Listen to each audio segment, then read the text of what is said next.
This evening, I know the day has been heavy on your shoulders. Do not worry, I am here to help you fall asleep, and we will make this journey together. Put your phone a little farther away, lower the light, settle into your pillow and let the room grow quiet. We are going to follow a company that began as a business and slowly learned how to command cities, armies, and the lives of millions. Now imagine that you are standing on a damp London dock in the winter of 1600, with tar in the air, ropes creaking in the dark, and a folded charter in careful hands. For a moment, you hear the sea before you understand the story. Water taps against wood. Somewhere nearby, a clerk whispers over a candle and smooths a sheet stamped with the royal seal. Men are thinking about pepper, cinnamon, cloves, and the long, dangerous route around Africa. They are thinking about profit, of course, but also about risk. Storms, disease, pirates, rivals, and months of absence from home. The company exists first as an idea on paper, then as a privilege granted by Queen Elizabeth I at the end of the year 1600, a charter allowing English merchants to trade in the East. At the beginning, it is not an empire. It is a gamble. You move with these merchants in imagination, down muddy streets, and into counting houses where maps are more hopeful than precise. Europe is already crowded with competitors. The Portuguese have older positions in the Indian Ocean. The Dutch are organized, well-financed, and aggressive. Later, the French will contest the same waters. Every voyage is a wager placed against distance itself. Ships leave England loaded with silver and ambition. They return, when they return at all, with goods that seem almost magical in London markets: spices, silks, cotton textiles, indigo, saltpeter, and eventually tea. Wealth is measured in smells, colors, and cargo lists. The route is long enough to change a person before land appears again. Around the Cape of Good Hope, the winds turn cruel.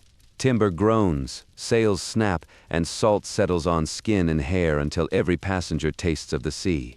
Scurvy waits in weak gums. Fever waits in stagnant corners below deck. Water goes stale in casks. Biscuits grow hard as wood, yet the promise remains. Because the profits on Eastern goods are rumored to be astonishing, a single successful cargo can repay losses elsewhere. A single failed voyage can ruin investors who never smelled a monsoon in their lives. You stand beside them on the dock and see how modest the beginning looks. A few signatures, a seal, a list of names. The first subscribers are not founding fathers of empire in their own minds. They are merchants, aldermen, courtiers, and men of capital who want access to the profitable trade that Spain and Portugal once tried to keep for themselves. The charter gives them a monopoly over English trade, east of the Cape of Good Hope and west of the Straits of Magellan. It creates a corporation with privileges, directors, rules, and expectations. That structure matters.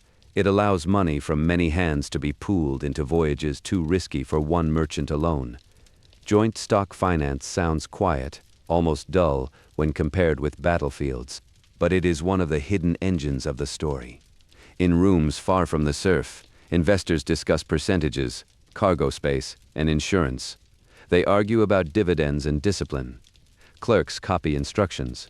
Agents receive wages. Captains promise obedience and then improvise when winds, disease, or politics make obedience impossible. The company is commercial before it is anything else, and commerce requires habits of measurement: weights, measures, prices, rates of loss, rates of return, freight schedules, exchange rates, and credit arrangements surround it from the start.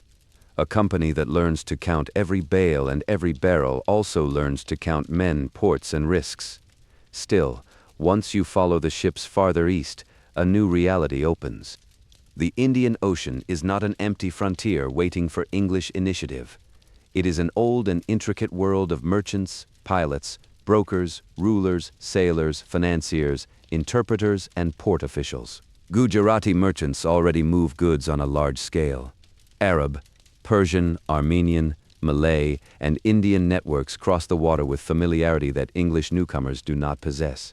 Mughal India is wealthy, sophisticated, and densely connected to global exchange. In Southeast Asia, Spice Islands are already contested ground.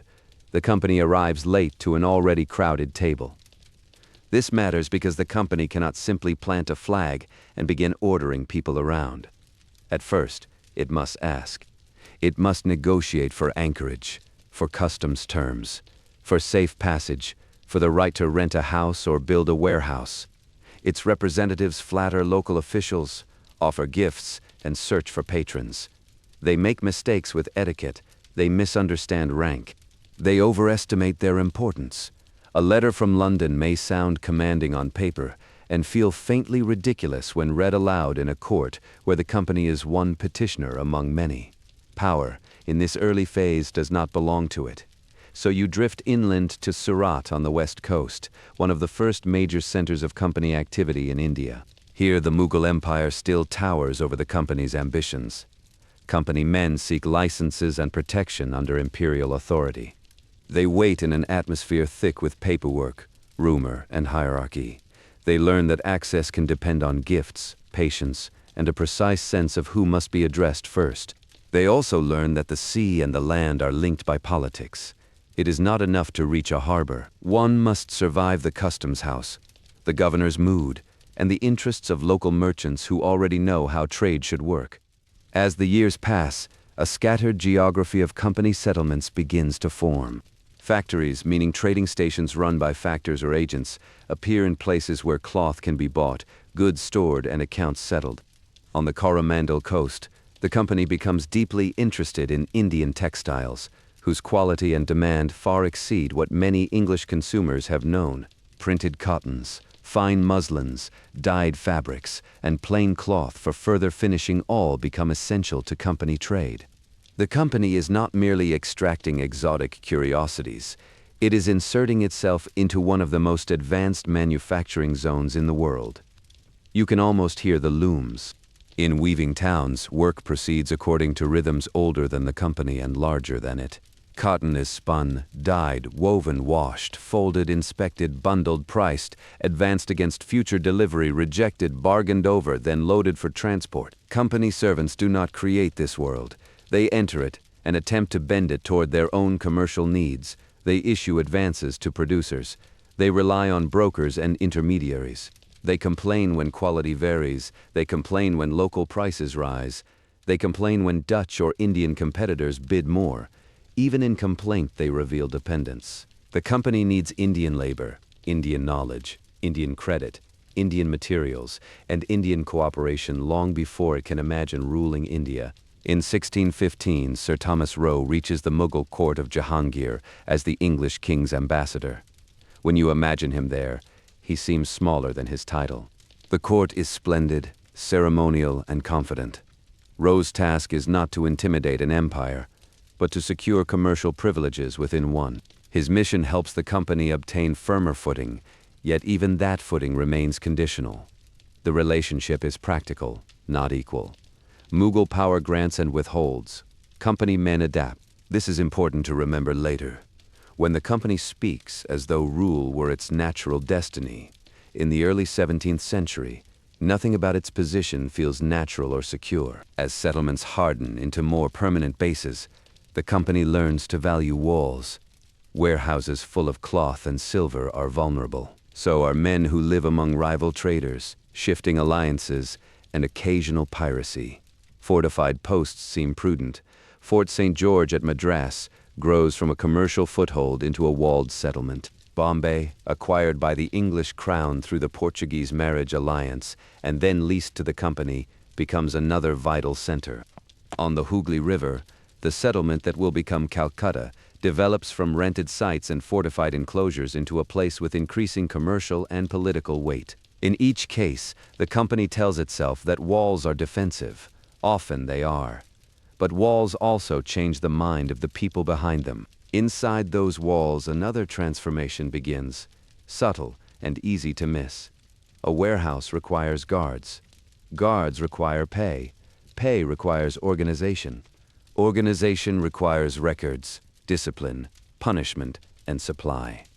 A company that wants to defend cargo begins to behave, in miniature, like a state. It develops chains of command. It worries about desertion. It stores powder. It keeps lists of arms. The language remains commercial, yet the habits deepen. Profit alone may have launched the venture, but profit now teaches administration, coercion, and endurance. Night settles over a tropical coastline. Lamps burn in humid air. Somewhere a company writer scratches numbers into a ledger while insects knock softly against the flame. He records the price of pepper, the amount of cloth purchased, the cost of repairs, the wages owed, the losses from spoilage, the sum advanced to a broker, the tax demanded at a customs point. Nothing on the page says empire, and yet these pages teach the company how to persist far from home. They turn distance into system. They make absence manageable. They allow London directors, months away by sea, to imagine that their reach extends beyond the room where they sit.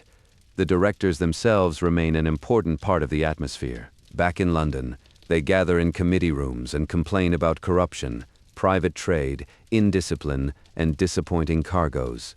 Company servants abroad are notorious for seeking private fortunes on the side. They make independent deals, accept gifts, conceal profits, and test the boundary between company interest and personal enrichment. London condemns this when it threatens dividends, tolerates it when it seems unavoidable, and never fully eliminates it. The contradiction matters. From the beginning, the company is both institution and temptation. It creates roles that invite men to pursue wealth under the cover of official duty.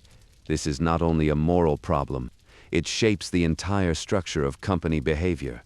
Servants posted to Asia may expect that their salaries alone will not make them rich. The real fortunes lie in commissions, unofficial bargains, and the advantages gained by proximity to trade. That expectation produces a restless class of agents who are supposed to obey corporate rules while constantly searching for private opportunity. The company cannot quite control them, yet it depends on them. Later, when these same men begin to influence succession disputes, tax arrangements, and military decisions, the line between private greed and public authority becomes dangerously thin. Listen closely, and you can hear another quiet shift: the change in the goods themselves. The early imagination of Eastern trade is full of spices. Pepper matters deeply. Nutmeg, cloves, and cinnamon excite European markets. But over time, the company's trade becomes increasingly tied to Indian textiles and later to tea and other goods in a wider imperial circuit. Commerce adapts. Strategies change. Markets in Europe alter demand. Textile consumption transforms dress, taste, and domestic life. The company is not devoted to one product. It is devoted to whatever product can best justify its machinery. The human world around those products is immense. Sailors from many backgrounds haul rigging in the same storm. Indian brokers translate not just words, but expectations. Porters carry bales through mud. Artisans complain that advances lock them into prices fixed too early. Boatmen move goods from riverbank to warehouse. Women spin thread in homes not named in formal reports. Grain sellers watch foreign merchants measure local abundance by export potential. Children run near the edges of docks where men argue about cargoes in several languages at once. The company's story, even at this early stage, already rests on the labor of countless people who will never appear in a London portrait. There is also the matter of violence. Though at first it appears in scattered forms rather than grand campaigns, competition with the Portuguese and Dutch can become openly military at sea. Convoys need protection. Ships may capture prizes. Harbors can be blockaded. Private force is not yet the company's defining trait in India, but it is not absent either. The line between merchant shipping and armed shipping is blurred from the start. Cannons sit on decks that also carry invoices. The company's commercial body is never entirely separate from the possibility of force. You move through decades this way, slowly enough to feel routine. One year brings profits, another brings disappointment. A settlement prospers, another suffers from disease. Orders from London arrive too late to fit changing local conditions. Storms destroy plans that looked perfect on paper, yet the company survives by repetition. It sends more ships, recruits more clerks, trains more agents, builds more storehouses, and writes more letters. Institutions become durable not because their path is straight, but because they continue after setbacks that would have ended smaller ventures. Sometimes, in the half-sleep of this story, You stand on a shore at dawn and watch local craft move around heavier European vessels. The scene feels peaceful. Palm shadows stretch across water. A bell sounds from somewhere inland. Crows pick at scraps near the quay, but beneath the quiet lies competition for customs privileges, shipping advantage, access to textiles, and political favor. The company learns that trade is never only economic. It is also diplomatic, legal, and when pressed, military. To move goods reliably, one must shape the conditions under which goods can move. By the late 17th and early 18th centuries, the company is more than a string of precarious stations. It is an organized corporation with an internal memory.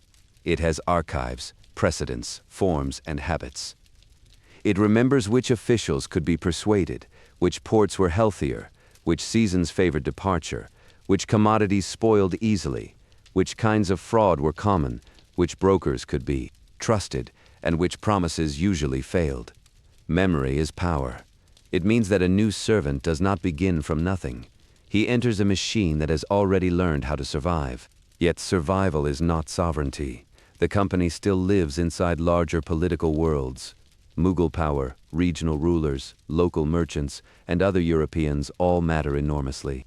The company's success depends on their decisions as much as on its own. That dependence frustrates men in London and men on the ground. It also educates them. When a commercial privilege is delayed by a local ruler, the company asks how that ruler might be pressured. When customs are raised, it asks who might intervene. When a port becomes insecure, it asks whether stronger defenses are needed. These are ordinary questions for traders. They are also the first questions that lead merchants toward rule. So while you lie in the dark and breathe more slowly, the transformation is already germinating. Not in a dramatic declaration, not under a triumphant banner. It grows inside practical choices. Protect the goods, protect the warehouse, protect the coin, protect the contract, protect the route. Every protection requires a little more authority than the last. A guard becomes a garrison. A grievance becomes a demand. A demand becomes a claim to exemption. A claim to exemption becomes an argument about jurisdiction. Step by step, the company begins to imagine that commerce gives it the right to shape the world around commerce. Even its architecture whispers the change. A bare warehouse says storage. A fortified settlement says permanence. A church, a cemetery, a governor's house, barracks, workshops, and a mint say community, regulation, and future. The company's enclaves become small urban organisms. They are fragile, often unhealthy, and dependent on surrounding populations, yet they also cultivate a sense of separateness. The English abroad begin to live not merely as temporary buyers, but as residents with institutions, routines, and guarded interests.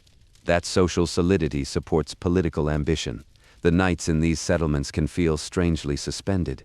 You hear frogs in the distance, then boots on a wall walk, then the scratch of rats somewhere in the storehouse. A chaplain prays for safe voyages. A surgeon worries about fluxes and fevers. A bookkeeper worries about missing silver. A widow worries about passage home. Outside the walls, Indian life moves according to its own wider patterns. Markets open before sunrise. Festivals gather light and sound. Weavers accept or refuse advances. River traffic continues. The company is present, but it is still one actor among many. That is why the later story is so startling. It will move from this uncertain plural world toward domination, but only by taking skills learned here and applying them without restraint. You can feel the first chapter closing not with thunder, but with tension. The company has not stopped being commercial. Profit is still its excuse, its language, and its heartbeat. But profit has begun to educate it in power. Trade needs protection. Protection invites walls. Walls invite guns. Guns invite soldiers. Soldiers invite politics. The shift is so gradual that many do not notice it while it is happening. A warehouse becomes a fort. A fort becomes leverage. Leverage becomes influence. Influence, once tasted and found profitable, rarely volunteers to remain modest. When you finally look back toward London, the charter on the desk seems to glow in candlelight with a meaning its first readers only partly understood. They asked for trade. What they created was a body capable of outgrowing trade. That is the strange softness of the beginning. No one needs to announce a future empire when a present company is already learning how to keep accounts, build walls, manage distance, and bend rules toward gain. In that slow education, the whole later story is sleeping. There are long evenings in London too, and they belong in the story because empire begins as often in committee as at sea. Fires crackle in merchant houses while men debate whether another voyage should be financed, whether a captain can be trusted, whether the Dutch are underselling them, whether private trade is bleeding the company dry. Minutes are taken, objections are raised, votes are counted. That procedural life seems far from monsoon ports, yet it gives the company one of its great advantages: continuity. Individual merchants die, fail, or vanish. The corporation continues. Its seal outlives bodies. Its memory thickens with each meeting, and the sea keeps schooling it. On outward voyages, sailors learn the exact violence of distance. A storm can scatter plans that took months to prepare. A delayed arrival can miss the buying season for cloth. An epidemic at a port can trap men on ships. Monsoon timing can determine whether a cargo is secured or a year is lost. Delay becomes a financial category. Time itself becomes something to be priced. The company learns patience, not because patience is virtuous, but because impatience on the Indian Ocean can be fatal to both men and dividends. When ships finally anchor and goods begin to move, trust is never simple.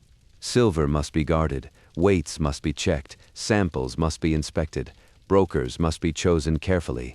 A dishonest measurement or a misread contract can alter the value of a whole venture. Yet total control is impossible. The company depends on brokers who know local producers, on merchants who know credit networks, on translators who can carry nuance across languages, on pilots who know shoals and currents. Dependence is perhaps the most important truth of this first era. The company survives not by mastering Asia, but by learning how to lean on people it cannot replace. That dependence gives the early story its humility, even when company servants themselves do not sound humble. They complain constantly in their letters, but their complaints reveal limitation. They cannot force harvests, compel skilled weaving, or summon political favor at will. They must wait, flatter, persuade, and often accept terms they did not design. The corporation that will later stride across maps as though its rule were inevitable begins in a posture much closer to anxious petition than sovereign command. Remembering that fragility makes the later transformation feel more uncanny and more alarming. Chapter 2. From Merchants to Rulers. The air grows heavier, warmer, charged with rain. You stand near Bengal in 1757 and feel that history is holding its breath. Before battle, there is often an eerie softness, wet grass, distant thunder, tired men checking muskets with hands that want steadiness more than glory. The company did not begin for this. And yet here it is, no longer only bargaining for goods, but preparing to determine who will rule. To understand how merchants reached this field, you let the years turn backward for a moment and watch the long pathway that led from fortified trade to armed politics. The 18th century opens with cracks spreading through the old imperial order.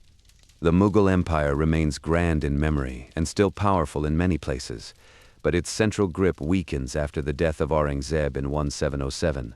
Regional powers assert themselves more boldly. Nawabs, Nizams, Maratha leaders, and other rulers bargain, fight, tax, and realign within a shifting landscape.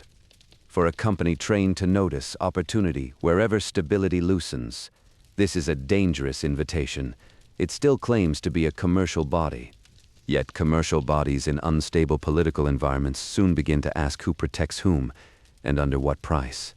At Madras, Bombay, and Calcutta, fortified settlements grow more confident. Cannon on bastions no longer seem merely precautionary. Company servants have spent decades learning local finance, political etiquette, and the value of selective alliances. They have also watched European rivalry sharpen. The French East India Company becomes a serious competitor, especially in South India. Global wars between Britain and France spill into Indian affairs. Battles that belong partly to European dynasties are fought in landscapes shaped by Indian ambition. The company's officers discover that one can gain commercial advantage by backing the right claimant, financing the right army, or defending the right port at the right moment. So you drift into the Carnatic Wars, where diplomacy and conflict become harder to separate. French and British interests support rival Indian rulers. Trained infantry drilled in European fashion matters more than before. Artillery, fortification, and disciplined firing lines begin to tilt local contests.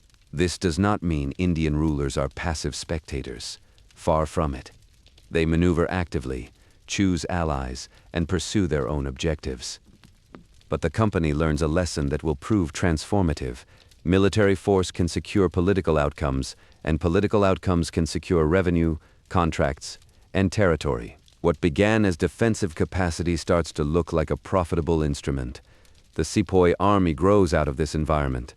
Indian soldiers, drilled and organized under company command, become one of the company's most important creations. They are not faceless units in the story. They are men with villages, families, religious practices, and local loyalties. They march in company service because service brings pay, status, or survival. Officers speak of discipline. Recruiters speak of opportunity. Account books speak of costs. Yet beneath these languages lies a profound transformation. A corporation now commands an expanding military labor force drawn from the very society it is learning to dominate. Walk among the tents before sunrise, and you can sense the layered reality. One sepoy checks his musket and mutters a prayer. Another worries about arrears in pay. A British officer reads yesterday's orders by lantern light and imagines himself a servant of commerce, not a maker of kingdoms. Bullocks snort beside field guns. Rain dampens powder. Insects hum. The company's army is part warehouse guard, part expeditionary force, part political tool. It exists because merchants discovered that the ability to compel can be more profitable than the ability to persuade. Now Bengal draws you in more closely. Few provinces in the world promise more to ambitious men.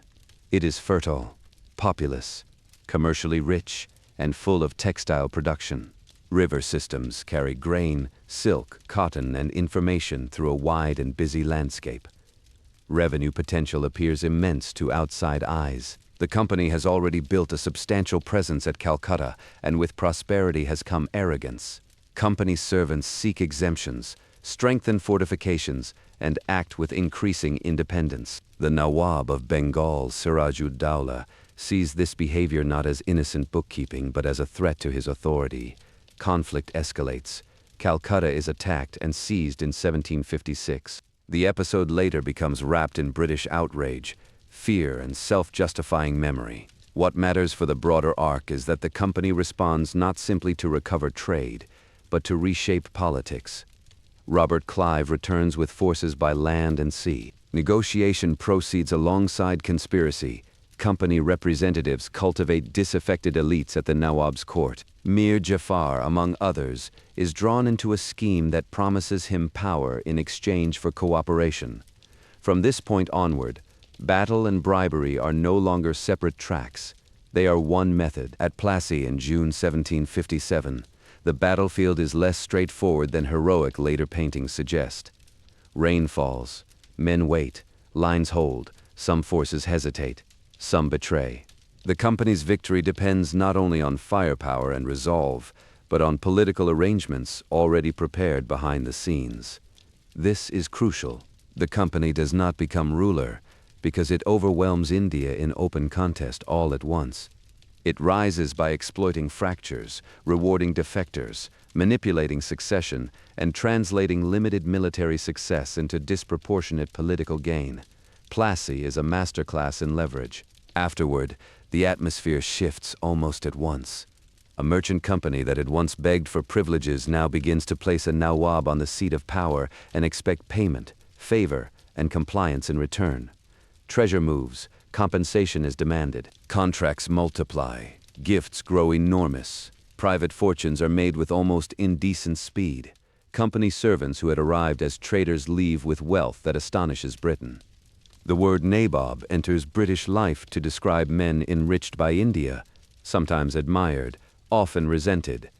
Their wealth is a symptom of a deeper disease. Political influence has become monetized on a scale the company's original charter never imagined. Lie still for a moment, and you can hear the clink of coin behind the polite phrases. The company's directors in London want profits, but what reaches them is not always clean revenue. It is a fog of presence, monopolies, commissions, contracts, and influence. Men on the ground blur the line between the company's interest and their own with spectacular confidence. Bengal becomes a theater of extraction. When Mir Jafar proves unsatisfactory, other arrangements are considered. Alliances can be remade. Rulers can be replaced. A commercial body that can alter sovereignty soon discovers that sovereignty is itself a source of income. This process deepens after the conflict with Mir Qasim and the Battle of Buxar in 1764. Buxar receives less romantic attention than Plassey, but its consequences are immense. The company's victory over the forces of Mir Qasim, the Nawab of Awadh, and the Mughal Emperor Shah Alam II confirms that the company is no longer merely one contestant among many. In 1765, the Mughal Emperor grants the company the Diwani, the right to collect revenue in Bengal, Bihar, and Orissa. Pause over that fact and let its strangeness settle. A corporation created for overseas trade now acquires fiscal authority over vast populations. The shift from merchant to ruler has crossed a threshold that cannot honestly be denied. Revenue changes everything because it provides a more durable basis for military and administrative expansion than trade alone. Taxes collected from Indian land can fund Indian armies under company control, which can then secure further political influence and further revenue. This is the logic of a military fiscal state, except that here the state remains, at least formally, a corporation answerable to shareholders. The result is one of history's great distortions: public power wielded through private structure. The company becomes both government and investment vehicle, collecting taxes from millions while reporting returns to men in London. You follow this new power outward, through wars, treaties, and subordinate alliances. Mysore under Haidar Ali and Tipu Sultan resists fiercely. The Maratha Confederacy remains a formidable force. Hyderabad negotiates its place. Awadh drifts into dependency. The company does not conquer all at once, nor does it rely only on direct annexation. Often it prefers indirect control. A ruler may remain on a throne, but a British resident advises, pressures, and watches. Subsidies must be paid. Troops must be housed. Foreign relations may be curtailed. The local court keeps its ceremony. The company gains the substance. This method can look almost gentle from a distance. There are treaties, salutes, ribbons, escorts, ceremonials, and phrases about friendship. Yet when you sit quietly inside these arrangements, their coercion becomes plain. A ruler who cannot pay for the subsidiary force protecting him may surrender territory. A minister who resists may be discredited. A succession dispute becomes a chance for intervention. Debt becomes a leash. The company's commercial heritage remains visible in the way it thinks. Obligations, guarantees, securities, payments, default, enforcement. It has not stopped being corporate. It has learned to corporatize rule itself. The company's officers increasingly see themselves as agents of order. Some are cynical and hungry. Some are sincere and persuaded that British discipline and law are superior. Some shift between greed and paternalism without noticing the contradiction. In cantonments and council rooms, they discuss frontier security, treaty rights, and the need to stabilize regions allegedly prone to disorder. The word disorder does an enormous amount of work in imperial language. It can mean resistance, local autonomy, inconvenient rulers, unpaid subsidies, customs barriers, or anything else that obstructs company interests. To declare disorder is often to justify intrusion. As this mindset spreads, the company's private army becomes a central pillar of its existence. Sepoys drill under a timetable set by foreign masters. Cavalry horses stamp in dust near lines of tents. Artillery teams swear at wheels sunk in mud. Supply chains move grain, powder, tents, and pay chests across great distances. Surveyors ride ahead. Engineers inspect roads and river crossings. Military labor becomes routine administration. The army is no longer a protective shell around trade. Trade, revenue, and territorial ambition now live inside the army's shadow. Imagine a map slowly redrawn on a table by candlelight. An official marks districts, rivers, marches, and forts with practiced calm, yet behind each neat stroke lies negotiation, threat, and sometimes bloodshed. The company's rise depends not only on its own strength, but on the fragmentation of others. Local rivals fear one another. Elites seek outside support for internal advantage. Bankers finance war and then hedge their bets. No one sees the whole outcome in advance. That uncertainty is part of why the company succeeds. It advances by presenting itself as useful, inevitable, or merely temporary, until its position is too deep to undo easily. Britain, meanwhile, watches with fascination and alarm. Reports of astonishing fortunes and murky conduct return home. Share prices rise and fall. Parliamentary critics begin to notice that the company's servants are acting like princes. The company is too profitable to ignore and too powerful to leave entirely unsupervised. Yet before Westminster can fully digest what has happened, the transformation on the ground has already accelerated. Company men in India make decisions faster than instructions can cross the sea. Distance protects boldness. By the time London asks what exactly is being done in Bengal or the Deccan, a treaty may already have been signed, a prince already deposed, an army already marching. There is a psychological change here as well, and you can feel it if you listen to the voices around a mess table. Early traders feared exclusion, later rulers feared disobedience. The company's self-image hardens. Men who once negotiated as guests now sit as arbiters. They compare revenue tables. They discuss judicial reform. They classify peoples and regions. They speak of improvement. They also speak, more bluntly in private, of what can be made to pay. Their confidence comes partly from force and partly from habit. Once a corporation has spent years collecting taxes and appointing rulers, the extraordinary begins to feel normal. Yet the normality is fragile. Company power always rests on Indian labor, Indian soldiers, Indian intermediaries, and Indian information. Without sepoys, brokers, scribes, bankers, boatmen, clerks, and suppliers, its authority would crumble. This dependence breeds another contradiction. The company rules through people it does not fully trust and often does not fully understand. It codifies, surveys, and translates, hoping knowledge will make control stable. At the same time, every rumor, every local alliance, and every contested succession reminds it that the land beneath its paperwork is alive with politics of its own. From the humid plain of Bengal you drift west and south through later campaigns. In Mysore, resistance under Haidar Ali and Tipu Sultan forces the company into hard wars that reveal both its strength and vulnerability.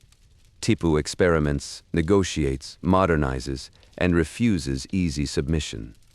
His defeat in 1799 becomes another great milestone, opening wider space for company predominance in the south. Against the Marathas, the company fights a series of complex wars that turn diplomacy into a weapon and battlefield success into territorial rearrangement. Each victory adds not just land, but confidence. Each treaty adds not just clauses, but habits of supremacy. There are evenings after these campaigns when the camp is quiet, when the day's heat has finally loosened, and men breathe with relief. In those hours, the company can seem almost like a state at peace with itself. Orders are copied, guards are posted, wounded men sleep. Accountants tally expenses beside officers who speak of strategy. But this calm is deceptive. The company is stretched across enormous spaces. Its armies are expensive, its conquests generate resentment, its officials disagree about policy. Some want restraint, others want expansion. Some fear the moral cost, others fear only missed opportunities. The machine moves forward not because everyone agrees, but because its structure rewards further control. Lord Wellesley's era helps crystallize this mood. Subsidiary alliances pull Indian states more tightly into dependence. Protection becomes a euphemism for subordination. A court may still glitter with music, jewels, and protocol, yet behind the curtains a resident reports to Calcutta, and behind the resident stands an army financed by obligations that the court did not freely design. Rulers continue to rule in appearance. but the company decides more and more of what matters. The transformation from merchant to overlord is now almost complete. And still, remarkably, the company keeps writing as though commerce were the center of its mission. Campaigns are justified as necessary to secure trade, defend allies, protect revenue, or preserve peace. Territories are assessed in terms of income. Military outlays are weighed against expected returns. Even annexation can be discussed in the flat tones of accountancy. That is one of the deepest peculiarities of the East India Company. It never fully abandons the language of business. It conquers in the grammar of bookkeeping. This grammar has consequences for everyday rule. Conquered space is not only occupied, it is measured. Districts are surveyed. Revenue is estimated. Rights are translated into schedules. Bodies are marched. Fields are classified. And roads are mapped because mapped space is more governable and governable space is more profitable. A kingdom in one language becomes an asset in another. The company's commercial instincts make its imperial reach peculiarly methodical. When you return in imagination to that humid field near Plassey, you see more than a single battle. You see the whole arc compressed into one damp morning. Merchants with charters had become commanders with artillery. Clerks, who once tracked cargoes, had helped design political betrayal. Shareholders far away would benefit from decisions made in mud and rain by men who spoke the language of business while deciding the fate of provinces. Power did not appear suddenly. It accumulated through forts, private armies, political leverage, and a willingness to treat sovereignty as negotiable property. No bell rings to announce the final change. It happens through increments. A warehouse defended, a treaty enforced, a ruler replaced, a tax collected, an army enlarged. But once you reach the later 18th and early 19th centuries, the company's status can no longer be honestly described as commercial convenience. It has become a ruling power with military reach, diplomatic pretension, and fiscal appetite. The business that began as a venture has discovered that commanding armies and collecting taxes can be even more lucrative than shipping pepper. So let the rain soften again around the camp. Let the muskets rest for a while. The company that once feared the ocean now commands land. It has crossed from trade into rule so gradually that many contemporaries still speak as though the old vocabulary were enough. But you, lying here with the whole arc, spread quietly before you, can see the truth. Merchants did not merely protect business, they learned to govern through it. There are nights in Calcutta, after Plassey, when the company's servants celebrate with the strained relief of men who know they have crossed a line they cannot uncross. Glasses rise. Promises are repeated. Clerks are ordered to prepare lists of payments, compensations, and appointments. Yet beneath the surface of victory lies uncertainty. How much can be demanded before a client ruler resists? How much private enrichment can London tolerate? How many troops must be maintained to secure what intrigue has won? Conquest, once achieved, immediately becomes administration, and administration immediately becomes cost. That cost drives the company toward deeper control. Armies must be fed, paid, clothed, drilled, and moved. Cannon need horses, powder, wheels, rope, workshops, and roads. Officers want advancement. Shareholders want returns. The easiest answer is revenue. And the surest revenue seems to lie not in waiting for trade to prosper, but in commanding the land that trade passes through. The company's military and fiscal instincts begin to lock together. Each district acquired can support troops. Those troops can secure further districts. Expansion starts to look self-funding, even when its hidden human price is immense. Meanwhile, Indian politics remains anything but passive. Bankers choose sides. Court factions calculate survival. Local rulers use company support when it suits them, and resist it when they still can. The company benefits not because it is omnipotent, but because it becomes exceptionally skilled at entering disputes and making itself indispensable to one party while preparing terms favorable to itself. It learns to appear as ally, creditor, arbitrator, protector, and punisher at once. In that combination lies much of its strength. You can feel the emotional change among company officers as years pass. Men who would once have been grateful for a trading concession now speak as though provinces are natural objects of management. They compare the reliability of different native regiments. They discuss which court is decaying, which minister is pliable, which succession is vulnerable, which frontier can be regularized. The vocabulary of contingency becomes the vocabulary of entitlement. A body created to seek permission begins to assume obedience, and still, beneath all this confidence, the company remains dependent on Indian manpower and information. Sepoys carry the muskets. Indian clerks keep the records. Guides know the roads. Grain dealers feed the marching columns. Artisans repair wheels, forge tools, and sew tents. No company officer can create this world from scratch. He can only command within it. That dependence will become dangerous later, when loyalty weakens. But for now, it allows the company to extend itself far beyond what a small island kingdom could have projected by European manpower alone. Chapter 3. The Machinery of Empire. Now the scene is quieter, and in some ways more troubling. No cannon fires, no treaty is being signed tonight. Instead, you sit beside a desk in Bengal while a clerk turns pages in a revenue book. Ink dries slowly in the heat. Outside, a bullock cart creaks past. A farmer waits. A landlord waits. An interpreter waits. Government often sounds like this before it sounds like anything else. Paper, stamps, lists, names, demands. The company's greatest power is not always the battlefield. Often it is the ledger. After receiving revenue rights in the mid-1760s, the company tries at first to rule through existing structures while keeping decisive control in its own hands. Indian officials continue much of the day-to-day work, but the company stands behind them, directing the flow of money upward. This so-called dual system quickly reveals confusion and cruelty. Too many intermediaries can take. Too few are responsible for relief.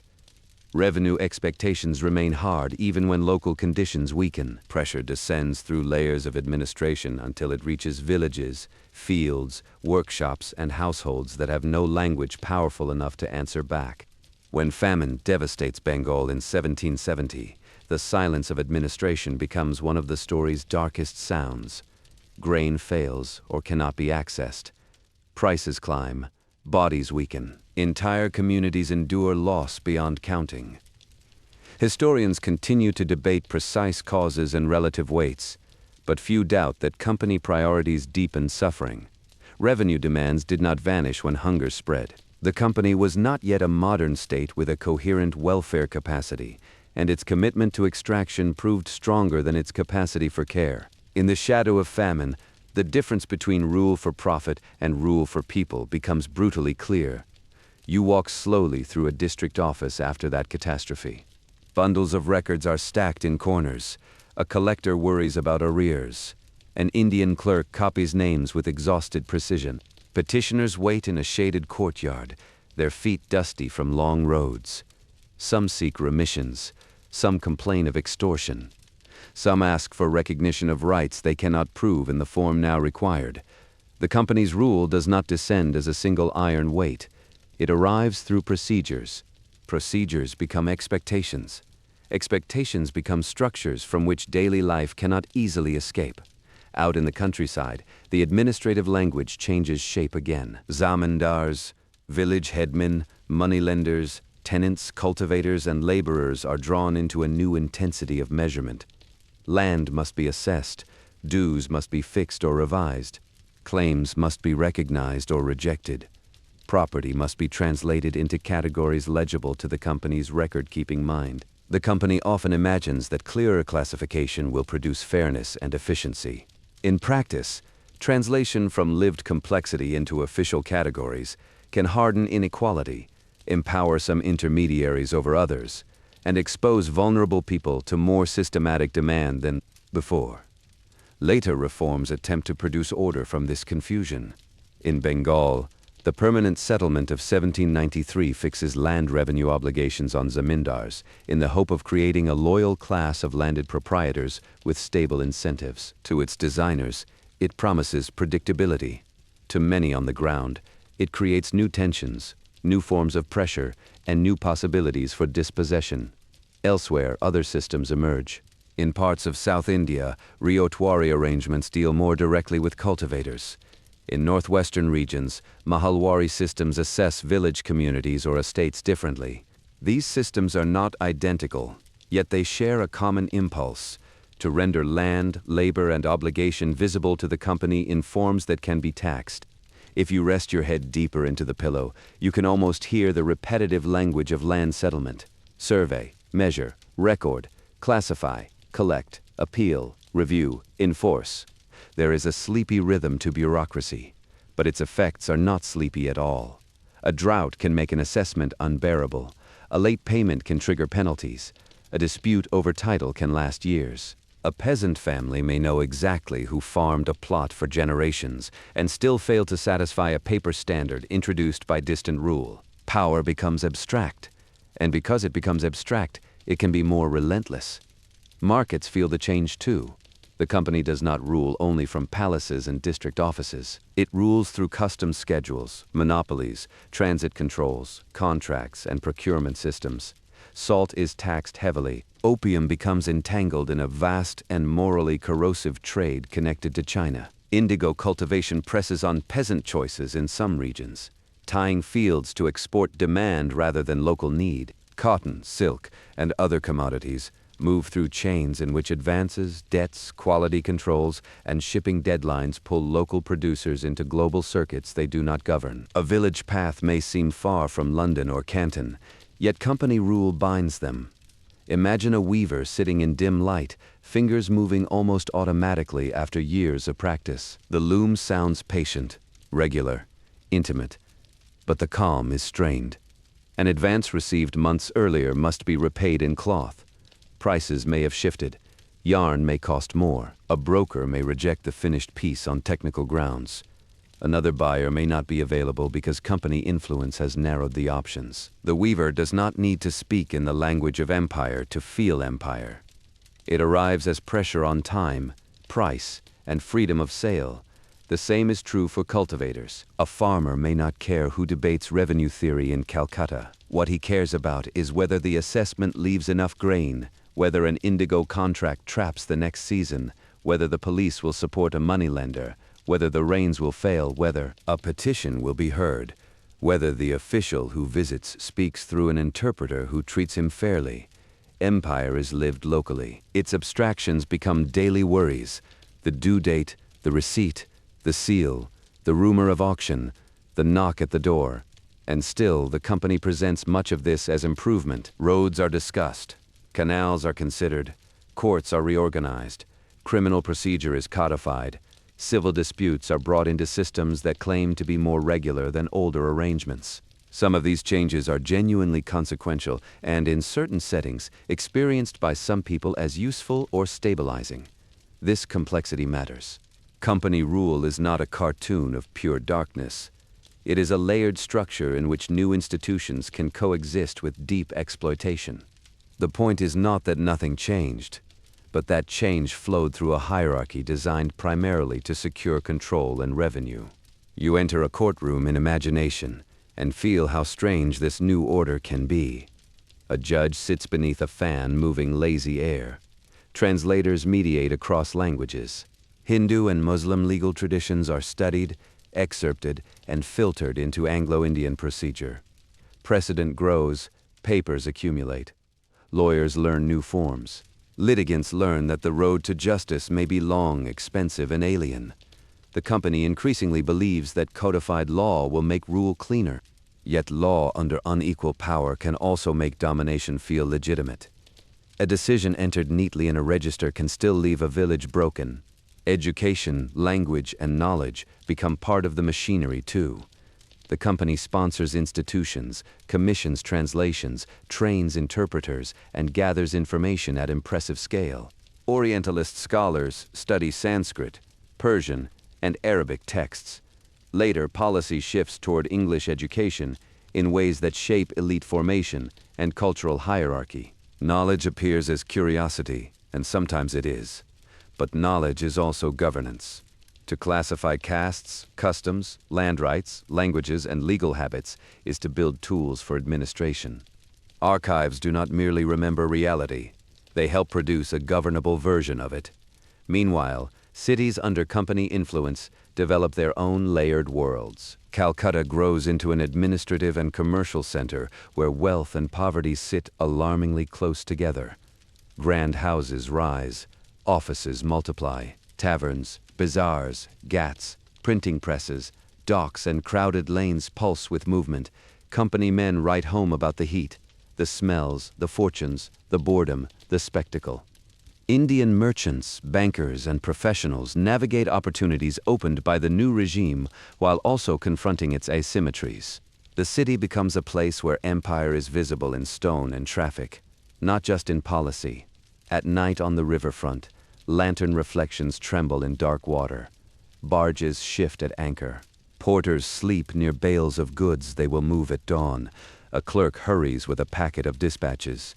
Somewhere farther inland, a family counts coins to meet a demand set in a city they may never see. The company's system joins distant lives without equalizing them. Goods move outward, orders move inward. Money circulates through channels that reward certain intermediaries and impoverish others. The machine is vast precisely because it is made of countless ordinary transactions. Do not imagine, though, that Indians are merely acted upon. The company's empire depends on collaboration as well as coercion. Bankers extend credit. Merchants adapt to new opportunities. Scribes make the paperwork function.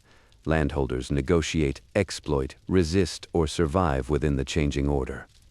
Some communities gain in one decade and lose in another. Some elites align with the company to defeat rivals.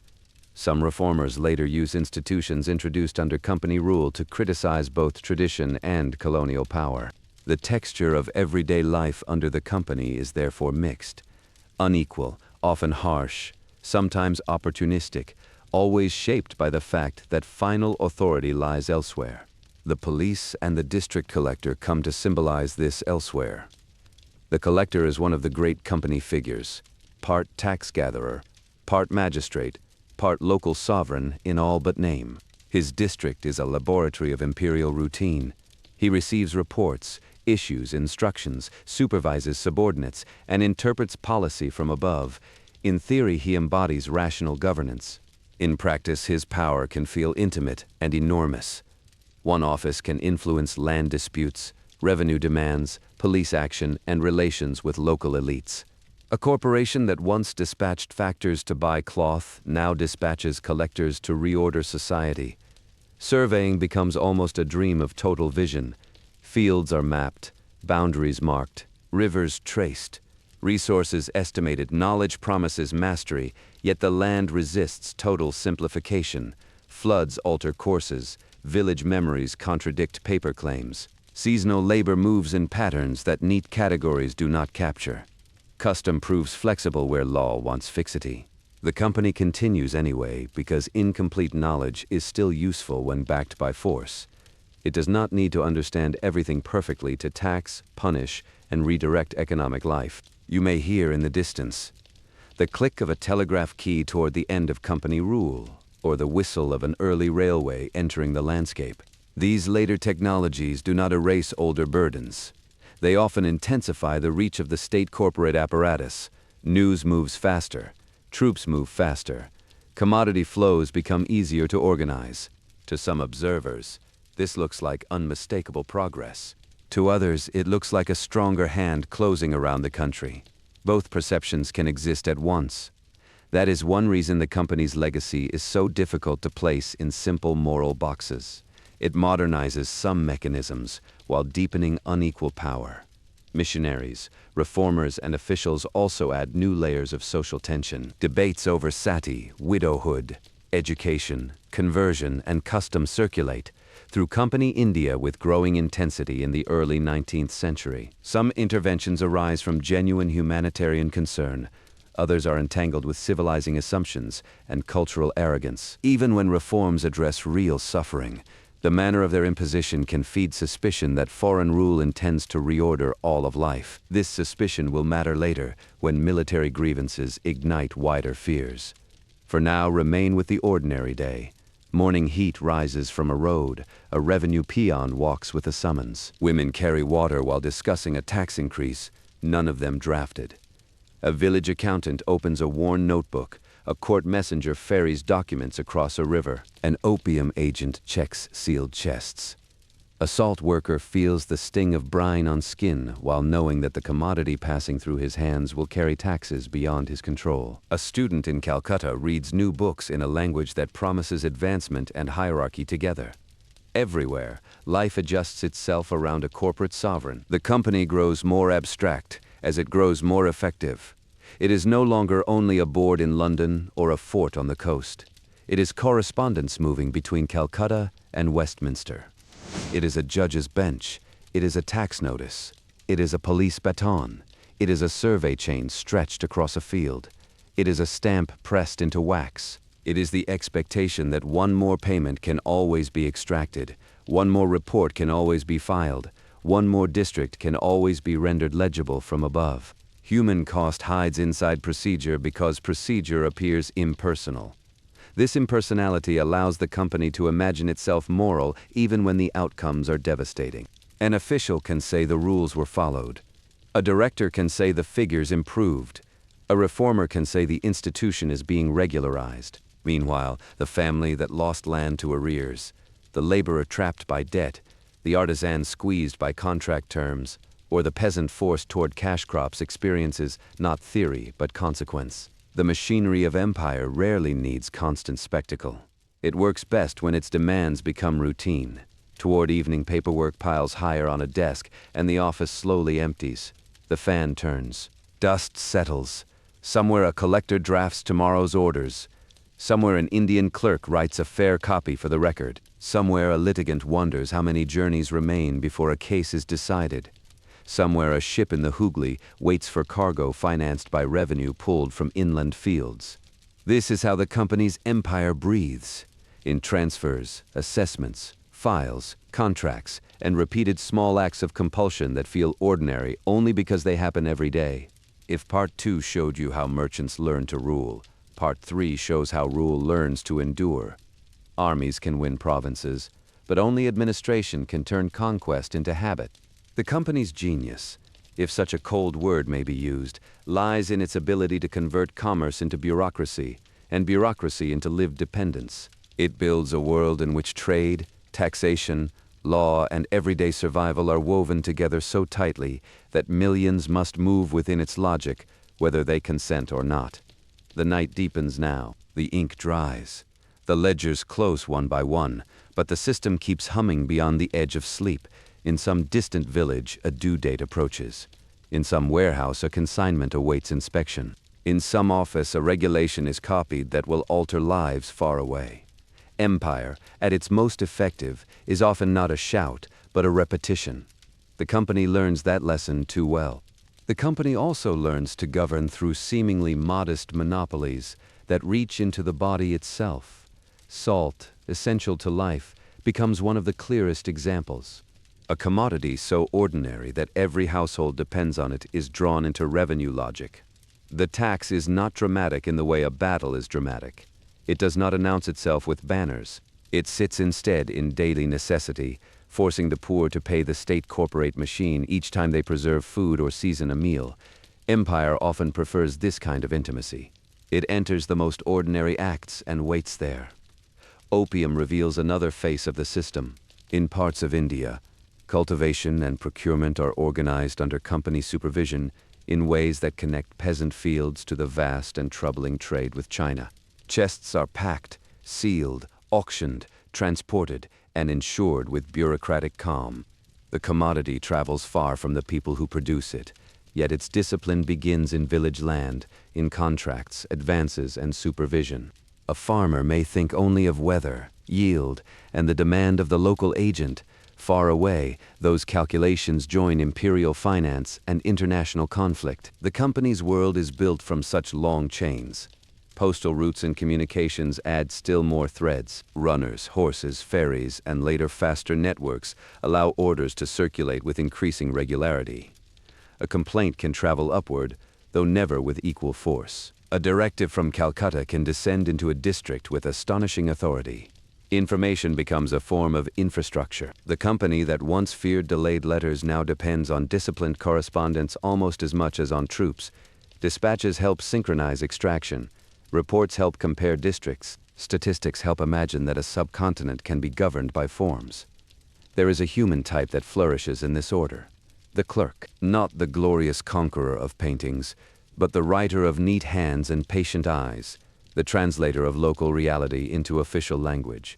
Clerks, Indian and British alike, keep the machine alive. They draft, copy, summarize, verify, and preserve. Their work seems minor until one imagines the system without it. No assessment could be enforced, no appeal reviewed, no supply ordered, no court decision archived. Empires march, but first they file. The company's appetite for categorization reaches into identity itself. Administrators ask who owns, who tills, who inherits, who belongs to which community, which custom should apply, which legal school governs a case, which language a petition should use. Some of these questions existed before the company, but under company rule, they are increasingly asked in the expectation that a single answer can be entered and enforced. Fluidity becomes inconvenient. Ambiguity becomes administrative trouble. The state corporate mind prefers stable labels, even when society has long lived with overlap and negotiation. In the cities, a new social world forms around this administrative order. Printers publish newspapers and pamphlets. Educational institutions create new pathways for professional life.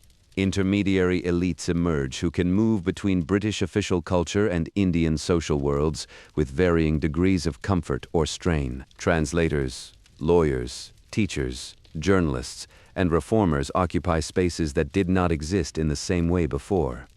Some collaborate, some criticize, some do both within the span of one career. Company rule, therefore, produces not only impoverishment and pressure, but new public arenas from which criticism of that very rule can later grow. You might sit in a Calcutta drawing room one evening and hear conversation that seems worlds away from a peasant field. Someone mentions legal reform. Someone cites a Persian chronicle or an English philosopher. Someone debates education, religion, or property law. Candles burn low. Servants move quietly with trays. Outside, the streets remain crowded with labor that makes such conversation possible. This contrast is part of the company's social geography. Refinement beside hardship, intellectual modernity beside extractive routine, reformist talk beside structurally unequal power. The countryside answers in its own register. Indigo disturbances later in the 19th century, local tax protests, evasions, petitions, and everyday forms of resistance all remind the company that compliance is never total. People under pressure do not always rebel openly. They delay, hide grain, move away, bribe officials, exploit rival jurisdictions, or use the courts creatively. Even endurance can have an active intelligence to it. The machinery of empire is strong, but it is constantly negotiated from below by people who know how to survive within and against it. This negotiation does not erase the asymmetry. The company can still seize land, imprison debtors, deploy police, or call in troops. Yet it does mean that everyday life under company rule is not static. It is restless, adaptive, and full of quiet contest.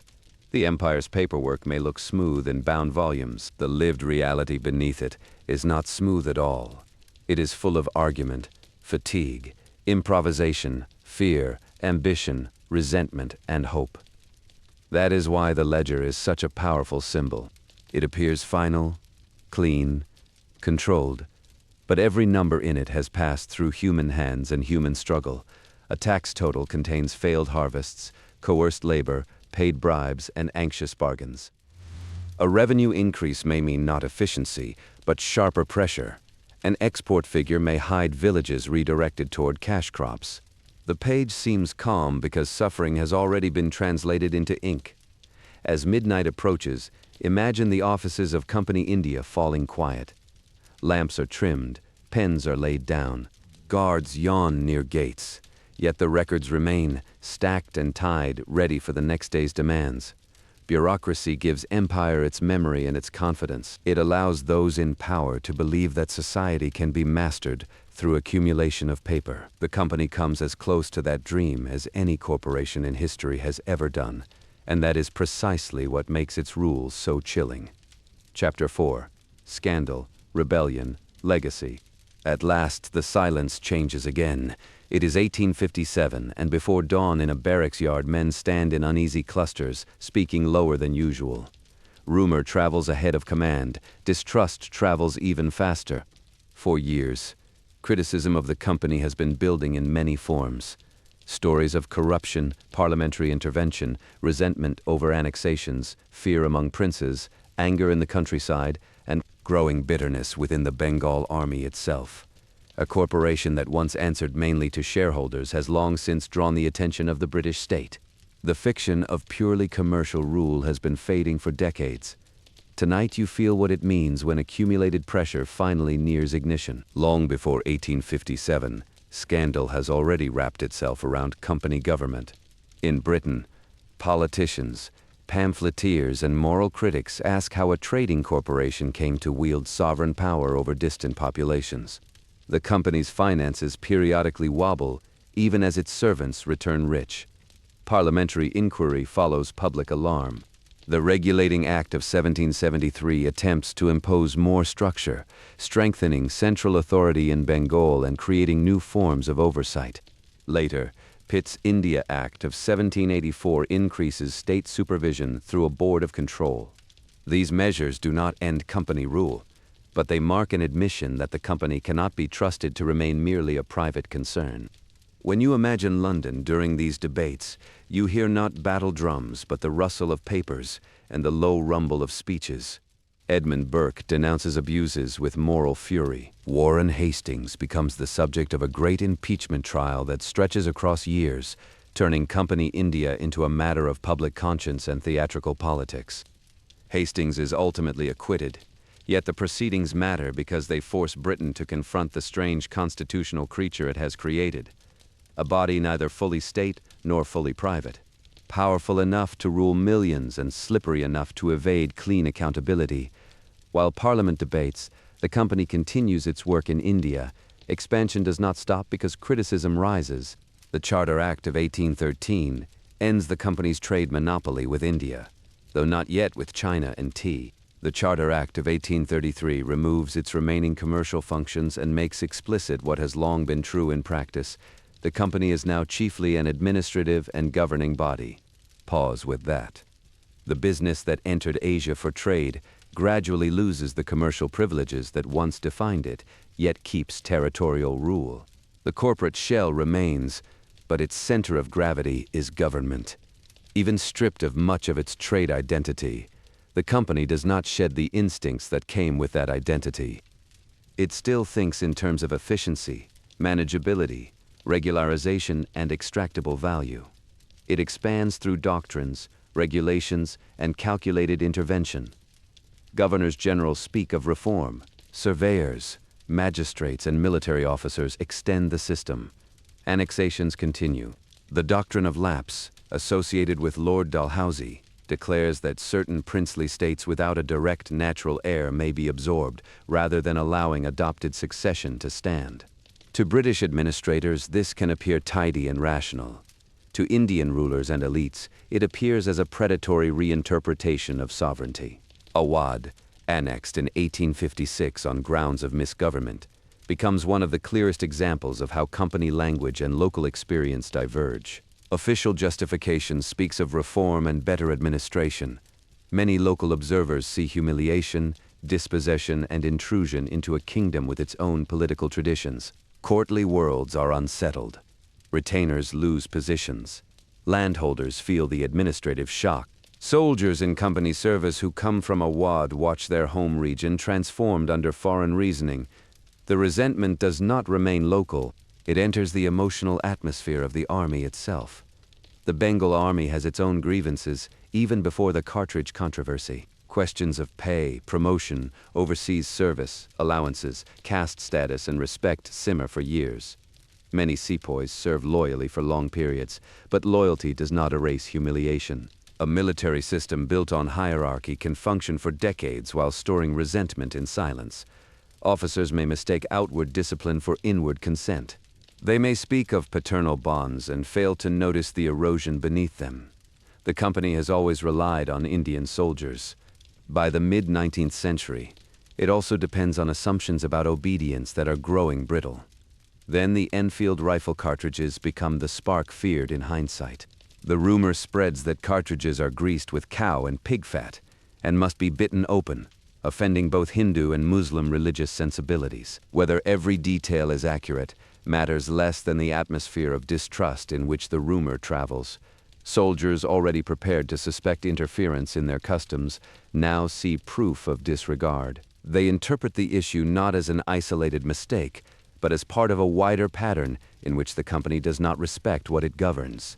Suspicion turns to refusal. Refusal turns to punishment. Punishment turns to rebellion. In Meerut, in May 1857, imprisoned sepoys are freed and revolt breaks into motion. From there, the uprising spreads with astonishing speed through north and central India, though unevenly and not universally. Delhi becomes symbolically central when rebels proclaim the aged Mughal Emperor Bahadur Shah Zafar as a figurehead. Kanpur, Lucknow, Jhansi, and many other places enter the story with their own local dynamics, loyalties, grievances, and tragedies. There is no single motive everywhere. That is part of what makes the upheaval so vast. Military anger, elite dispossession, rural resentment, fears of cultural aggression, and opportunistic local politics all meet within the same storm. You do not need to dwell on the gore to understand the depth of rupture. What matters is the collapse of the company's claim to unquestioned legitimacy. Barracks no longer feel secure. Telegraph lines carry alarm. Civilians flee. Siege warfare returns cities to prolonged terror. British accounts emphasize massacres of Europeans. Indian memories preserve brutal reprisals, executions, village punishments, and the vengeance that followed recapture. The uprising is not gentle on anyone caught inside it. It is a convulsion in which years of stored tension explode into action, fear, rumor, and retaliation. Listen to the sounds of one rebel city at dusk. A wall is repaired in haste. A messenger arrives breathless. Grain is counted. Children are hushed. A cannon is dragged into position with ropes that burn the hands of the men pulling it. Somewhere a priest or Maulvi frames the struggle in sacred language. Somewhere a dispossessed talukdar sees a chance to recover lost standing. Somewhere a sepoy who once marched under company discipline now points his weapon in the opposite direction and perhaps barely recognizes the path that brought him there. Revolt, like empire, is lived in fragments before it is summarized in history books. The company responds with all the force available to it, and the British state responds with it. Loyal troops, newly arrived regiments, Sikh soldiers, Gurkhas, and other forces contribute to suppression in a conflict shaped by shifting loyalties. Delhi is retaken after fierce fighting. Lucknow endures siege and relief. Jhansi becomes tied forever to the memory of Rani Lakshmibai, whose resistance later enters nationalist legend. Retribution follows victory with terrible determination. Executions, confiscations, and collective punishments leave scars that last far beyond the campaign. The company, which had long justified itself as a bringer of order, now stands exposed as the architect of a disorder so profound that its own structure cannot morally survive it. Yet the end of company rule is prepared not only by the uprising, it is also prepared by decades of criticism about corruption, constitutional absurdity, and the dangers of delegated sovereignty. The rebellion makes those criticisms impossible to postpone.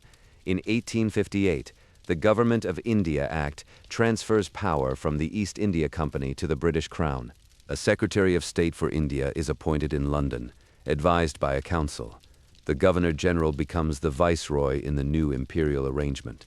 The company remains briefly as a legal shell before disappearing. The royal charter that once authorized merchants now lies at the end of a line leading to direct empire.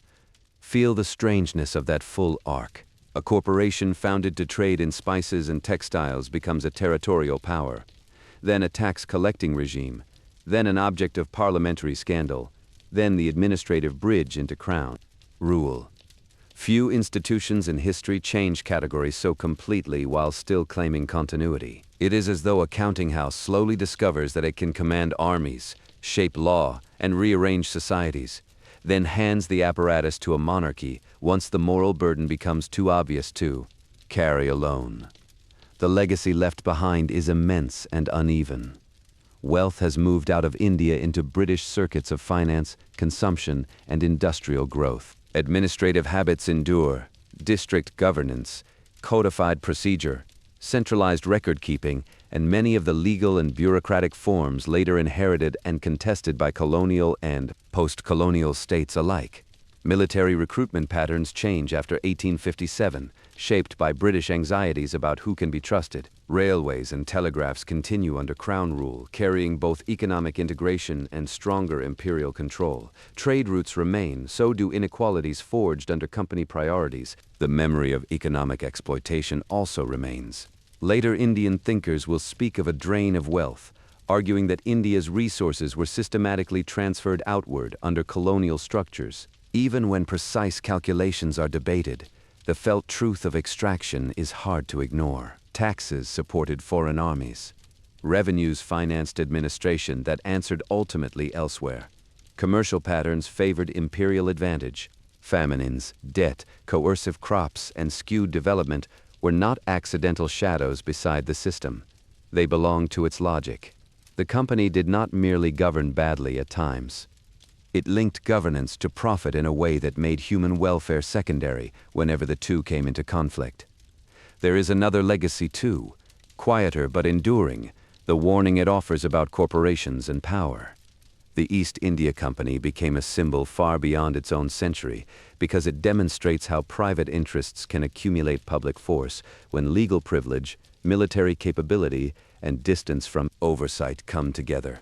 Shareholders did not march in Bengal, yet they benefited from the arrangements that marching secured. Directors may not have intended every abuse, yet they presided over a structure that rewarded expansion, tolerated enrichment, and blurred responsibility whenever consequences grew severe. In that sense, the company's story remains modern, even when its ships and ledgers feel old. As the 19th century advances, Indians live increasingly under the crown rather than the company. But the distinction does not erase the past. The built environment remains marked by company choices. Property settlements outlive the men who designed them. Courts continue to process claims within frameworks shaped in the company era. Families remember land lost, careers made, loyalties broken, or opportunities opened under its rule. Historical memory is never simple. Some descendants of intermediaries remember advancement through education or service. Others remember dispossession and contempt. Many remember both because empire rarely leaves a single kind of inheritance. If you stand once more on the London dock of 1600 in your imagination, the beginning seems impossibly innocent. Tar, rope, candlelight, wet timber, cautious investors, and the smell of pepper waiting somewhere beyond the horizon. Yet now, having traveled across centuries, you know what sleeps inside that scene. A charter can become a constitution of power.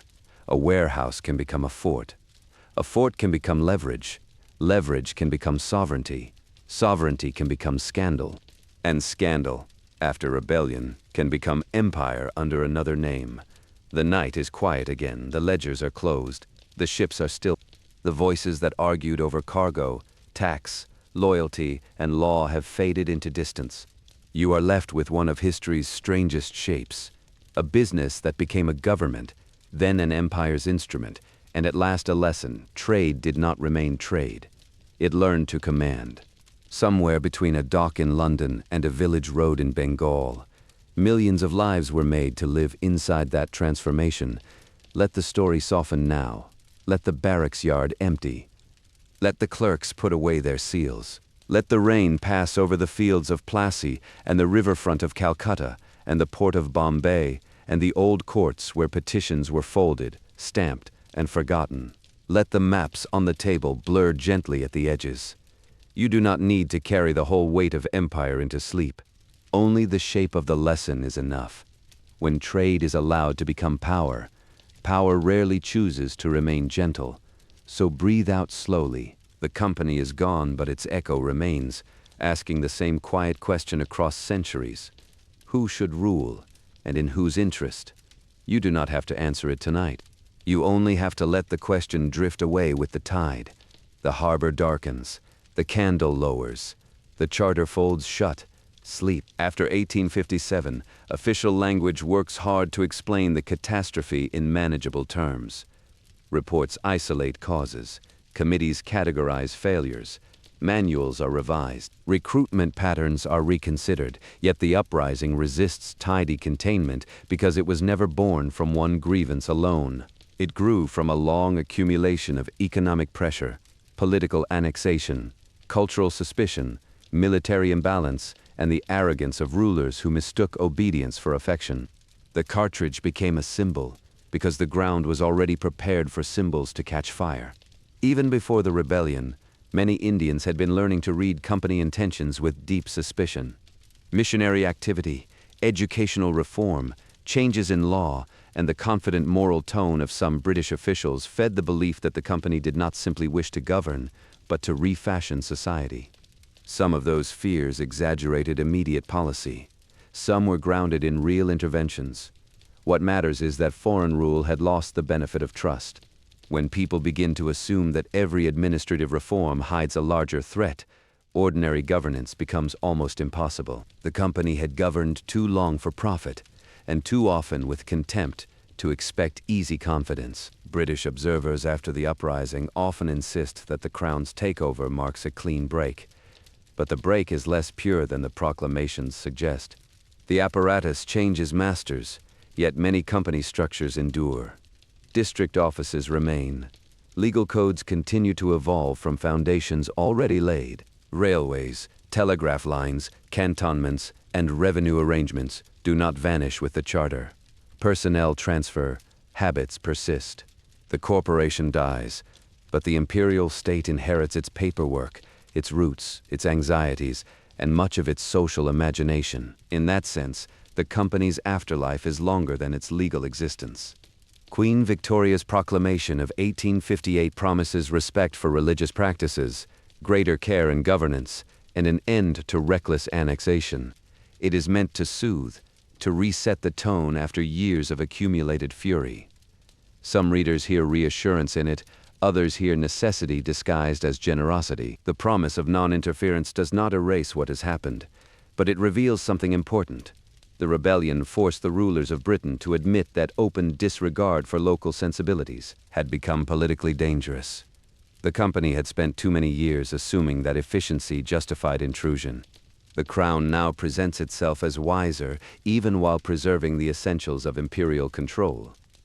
There is also the British memory of the company, and it is uneasy. For some Victorians, the East India Company becomes a tale of national energy, maritime daring, and administrative achievement. For others, it becomes an embarrassment, proof that private greed, when wrapped in patriotic language, can become monstrous. Popular culture remembers nabobs, scandals, oriental luxury, exotic danger, and the spectacular rise of men who seem to return from India carrying wealth too large and morals too thin. Even inside Britain, the company leaves behind a moral argument about capitalism, governance, and responsibility.